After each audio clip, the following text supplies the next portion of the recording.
দিন যত গড়াচ্ছে বাংলাদেশের রাজনীতিতে সাইকুল হাদিস আল্লামা মামুনুল হকের প্রভাব ক্রমান্বয়ে আরো তাৎপর্যপূর্ণ হয়ে উঠছে। সামনে জাতীয় নির্বাচনকে কেন্দ্র করে বিভিন্ন রাজনৈতিক দল ইতোমধ্যেই নানা রকম পরিকল্পনা সাজাতে শুরু করেছে।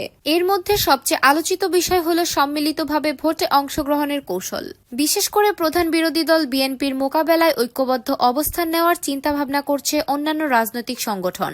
ইতোমধ্যে ইসলামপন্থী দলগুলোর মধ্যে গত কয়েক মাস ধরে জোটবদ্ধ হওয়ার আলাপ চলছে। এসব দলের সমর্থন যেন একটি নির্দিষ্ট ছাতার নিচে কেন্দ্রীভূত হয়, এই উদ্দেশ্যে কাজ চালিয়ে যাচ্ছেন প্রভাবশালী ইসলামী নেতারা। এই ঐক্যের প্রচেষ্টার অগ্রভাগে রয়েছে বাংলাদেশ জামায়াতে ইসলামী। অন্যদিকে বাংলাদেশ খেলাফত মজলিসের শীর্ষ নেতা আল্লামা মামুনুল হককেও এই উদ্যোগে অন্তর্ভুক্ত করতে আগ্রহী ইসলামী শিবির। একই সঙ্গে শোনা যাচ্ছে বিএনপিও মামুনুল হককে পাশে চাচ্ছে, কারণ ভবিষ্যতে ক্ষমতা দখল করতে হলে ডানপন্থী ভোট ব্যাংক বিএনপির জন্য অত্যন্ত গুরুত্বপূর্ণ হয়ে উঠবে। এই প্রেক্ষাপটে মামুনুল হক বিএনপির জন্য একজন কার্যকর ও সম্ভাব্য সহযোগী হিসেবে দেখা যেতে পারেন। হেফাজতে ইসলামের অন্যতম শক্তিশালী নেতৃত্ব হিসেবে তিনি জনমনে আগেই একটি গুরুত্বপূর্ণ অবস্থান গড়ে তুলেছেন। অনেকে মনে করছেন, যদি মামুনুল হক বিএনপিতে সরাসরি যুক্ত হন তবে দলটি ঢাকা 13 আসনটি তার জন্য ছেড়ে দেওয়ার কথা ভাবতে পারে, কারণ এই এলাকার তার জনপ্রিয়তা যথেষ্ট শক্তিশালী। এই আসন একসময় আওয়ামী লীগের বিতর্কিত নেতা জাহাঙ্গীর কবির নানকের দখলে ছিল, তাই এখন অনেকেই এখানে একজন সৎ ও ধর্মপ্রাণ নেতৃত্বের আশায় রয়েছেন। মামুনুল হক সেই প্রত্যাশা পূরণে যথেষ্ট উপযুক্ত বলে অনেকের ধারণা। তবে যদি তিনি স্বতন্ত্রভাবে প্রতিদ্বন্দ্বিতা করেন তাহলে জয়ের সম্ভাবনা কিছুটা কমে যেতে পারে।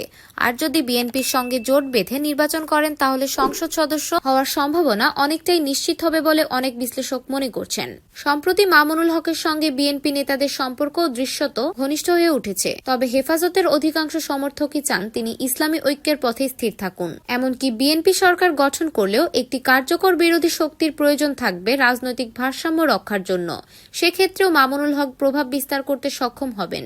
এর আগে একটি অভিন্ন ইসলামী প্ল্যাটফর্ম তৈরির সর্বাত্মক উদ্যোগের ঘোষণা দিয়েছিলেন খেলাফত মজলিসের আমির আল্লামা মামুনুল হক। তিনি বলেছিলেন, বাংলাদেশ খেলাফত মজলিস যে কোনো পরিস্থিতিতেই ইসলামী শক্তিগুলোকে একই ছাতার নিচে আনতে চায়। এ লক্ষ্যে আমাদের প্রচেষ্টা অব্যাহত থাকবে ইনশাল্লাহ। এদিকে খেলাফত মজলিস ইতিমধ্যে নির্বাচনমুখী প্রার্থী দেওয়ার সিদ্ধান্ত প্রকাশ্যে ঘোষণা করেছে। যদিও অনেক পর্যবেক্ষকের মতে শেষ পর্যন্ত তারা একটি বৃহত্তর জোটের সঙ্গেই একীভূত হবে, এটাই বেশি সম্ভাবনাময়। এখন প্রশ্ন হলো, মামুনুল হক শেষ পর্যন্ত বিএনপির দিকেই ঝুঁকবেন নাকি জামায়াতকে বেছে নেবেন? এর উত্তর সময় নির্ধারণ করবে।